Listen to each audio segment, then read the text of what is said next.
any concern that that is the case? No, I don't think the strikes that they are taking have anything to do with a ceasefire. Israel says that they were targeting Hamas, but you don't have any independent sources that confirm there was actually Hamas leaders in that building that was targeted. Do you? I do not. With respect to this particular strike, no, I do not. Now, we have seen credible evidence all throughout this war that Hamas has hidden its fighters, hidden its leadership inside civilian infrastructure, inside schools. I can't speak with respect to this specific strike, but certainly those are actions that are consistent with the pattern of behavior we have seen from Hamas. Where was that? Can you share with us some of that behavior, the pattern of behavior in particular places and so on? So Israel said it was targeting Hamas commander Mohammed Deif, and they're yet to confirm whether he was killed or not. Do you expect them to confirm it soon? If they won't, does this concern you? Because we know more than 90 civilians killed, including children, but we don't know whether the Hamas commander was killed or not, or even he was there after all. All right.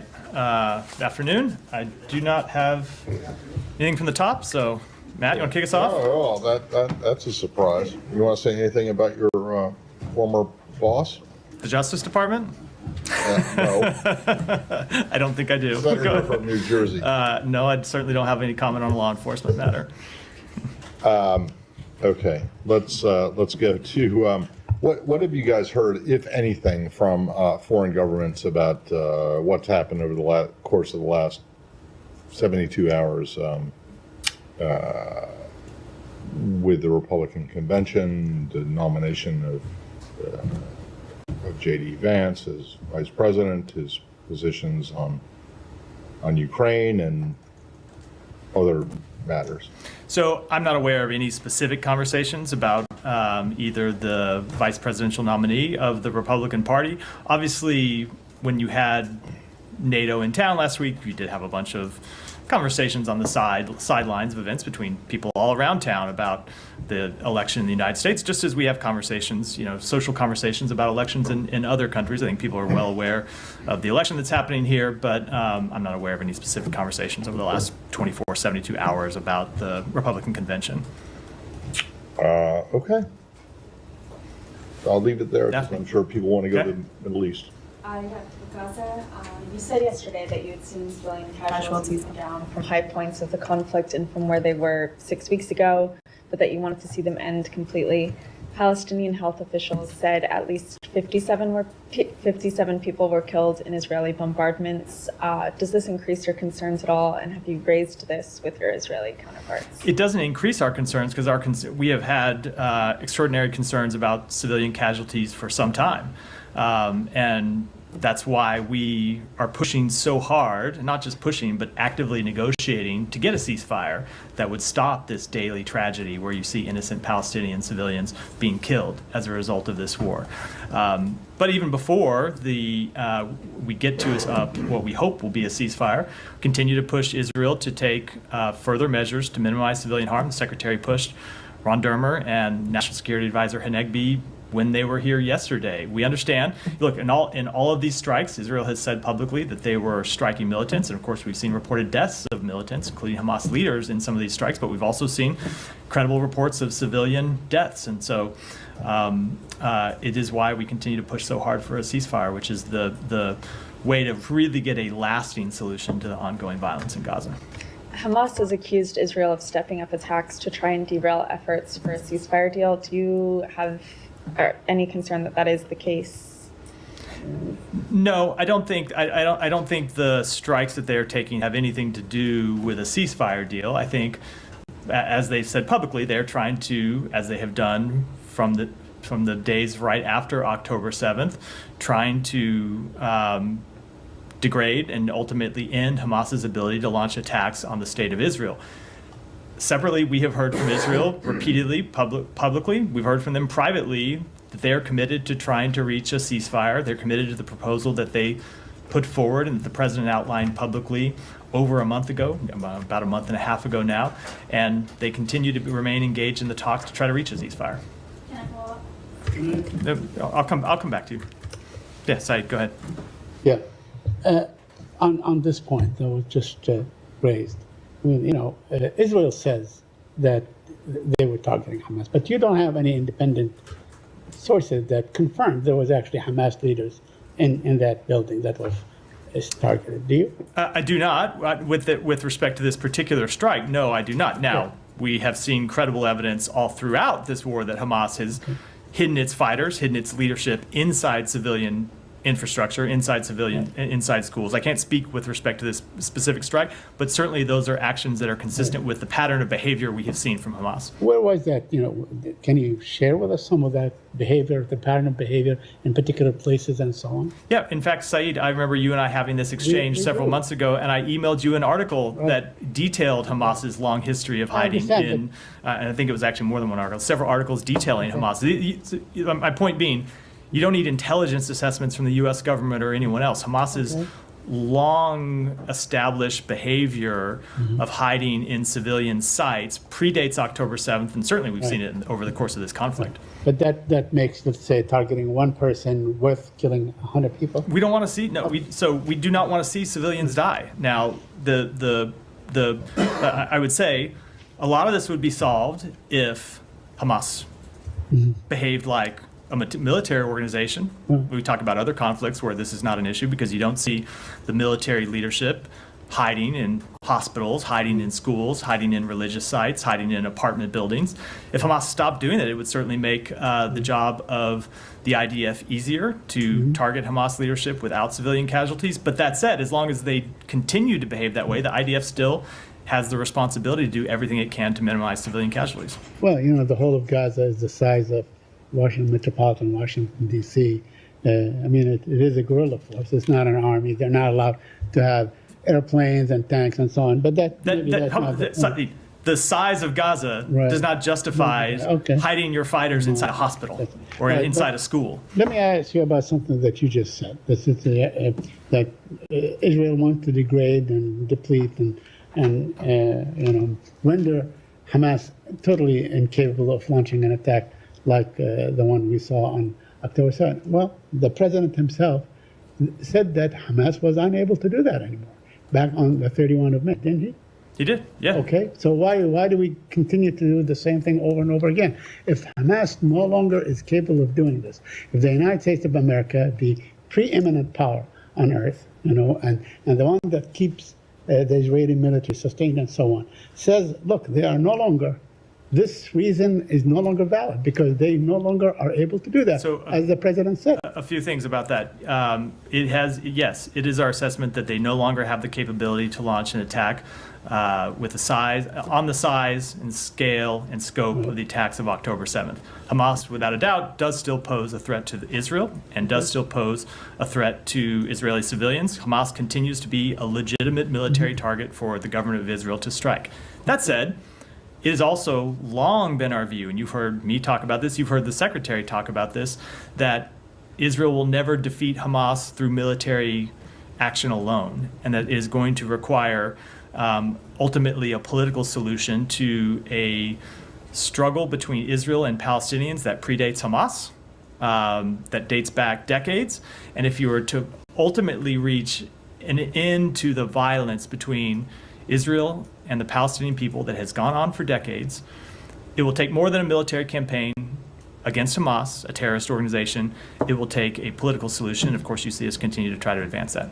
So taking these two positions exactly that you just articulately illustrated, isn't that like a catch-22 situation? The war will go on forever because there will always be Palestinians who will fight the Israeli occupation, no matter what, under whatever conditions. So are you saying this war can go on forever? We need to have completely neutralized Hamas, completely neutralized movement. I think that question ignores everything I have said and everything that we have been pushing to try to do for some time now. Let me just finish. It ignores the fact that we are pushing to obtain a ceasefire to stop the immediate death in Gaza. It ignores what the president has said and what the secretary has said repeatedly, and it's reflective of what we are trying to do, that we want to take that ceasefire and turn it into enduring calm, and we want to turn the enduring calm into lasting peace and stability. Now, my last question. There was, UNRWA headquarters was flattened in Gaza. Do you have any comment on that? I mean, UNRWA has been the primary provider of aid and help, education, healthcare, and all these things for the Palestinians. Without UNRWA, there would be, humanitarian disaster on your hand. Do you have any comment on what has happened to UNRWA thus far? So we do support the work that UNRWA does. We've made that quite clear. They are a critical delivery mechanism for humanitarian assistance to the Palestinian people in Gaza. They have played an important role in delivering humanitarian assistance on the front lines since the outset of this conflict, and it has been really critical that that work has been critical, and it's critical that they continue it. But with respect to this strike, it goes back to the problem I was speaking to a moment ago, which you do continue to have Hamas leadership, Hamas militants that hide themselves in civilian sites, and Israel has a rightful goal of attacking militants and preventing them from continuing to threaten the state of Israel and the people of Israel, but they need to do so in a way that minimizes civilian harm. Go ahead.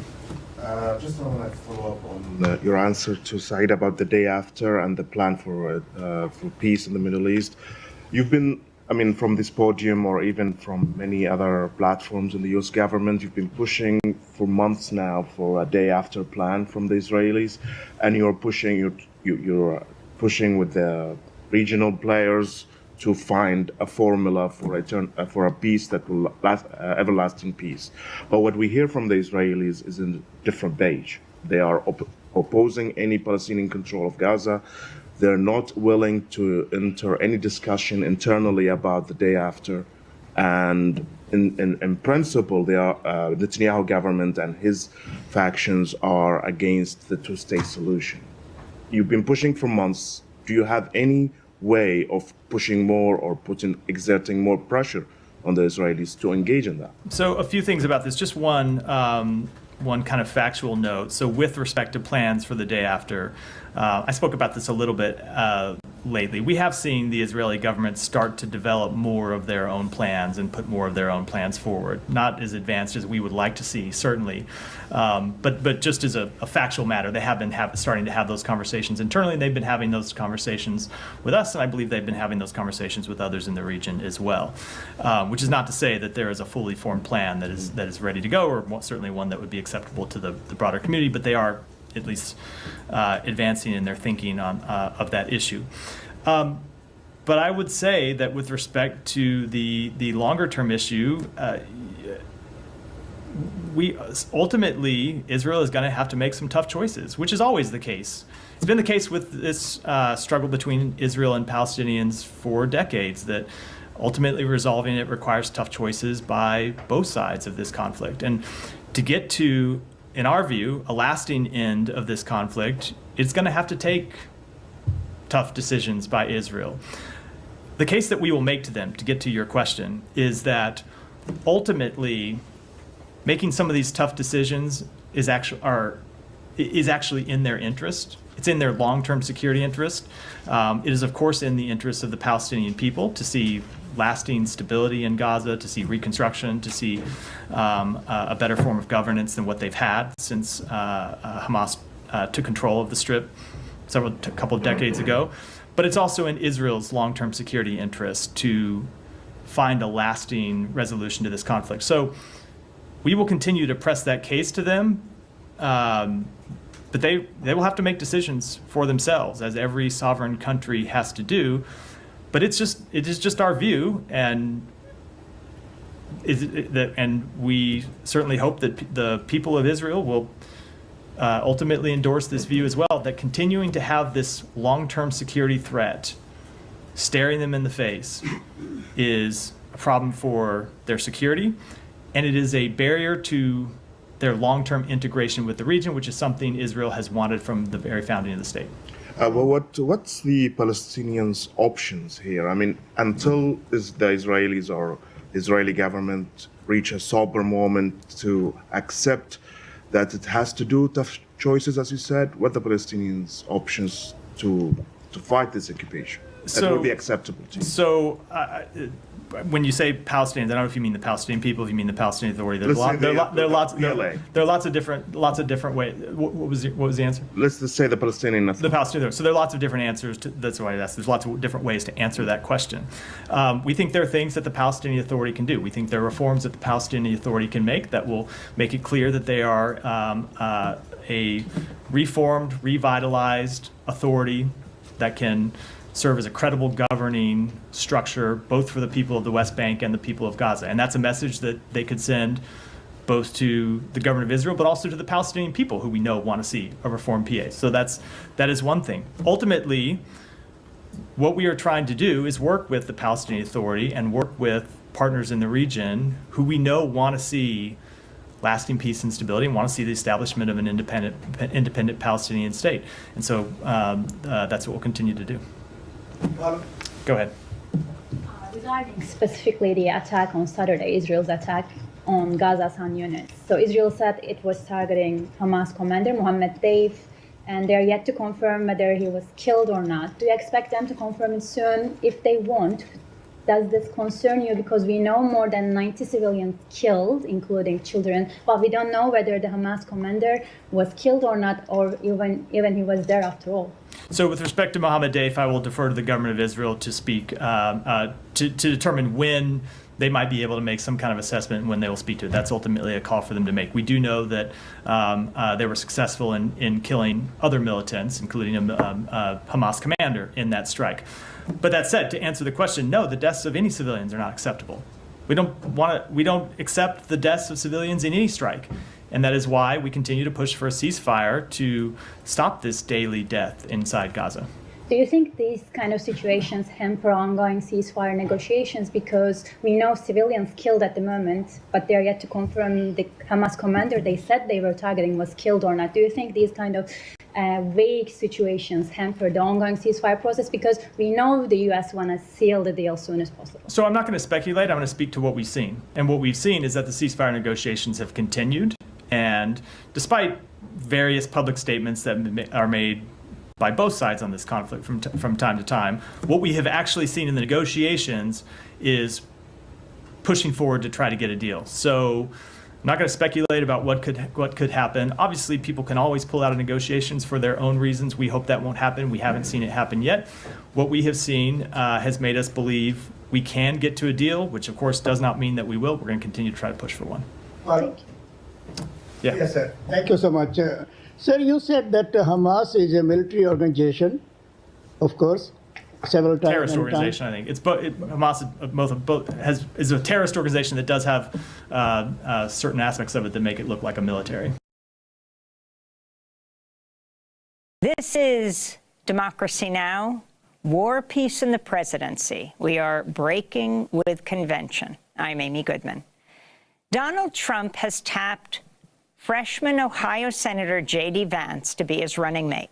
Trump and Vance were officially nominated on Monday on the opening day of the Republican National Convention.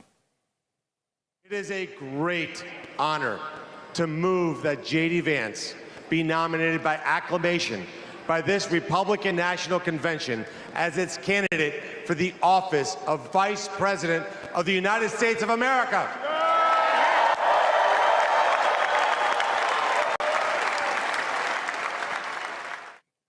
J.D. Vance, who's 39, first gained fame as the author of the best-selling memoir Hillbilly Elegy, a memoir of a family and culture in crisis about growing up in Appalachia.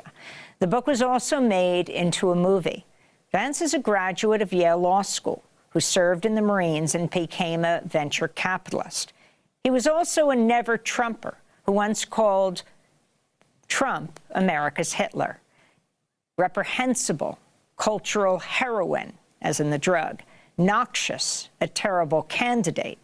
But Vance later shifted and became an ardent supporter of Donald Trump.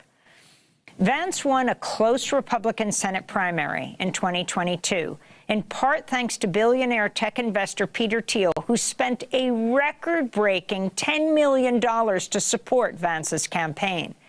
Earlier this year, J.D. Vance appeared on ABC and told George Stephanopoulos If he had been vice president in 2020, he would not have certified the results of the 2020 election.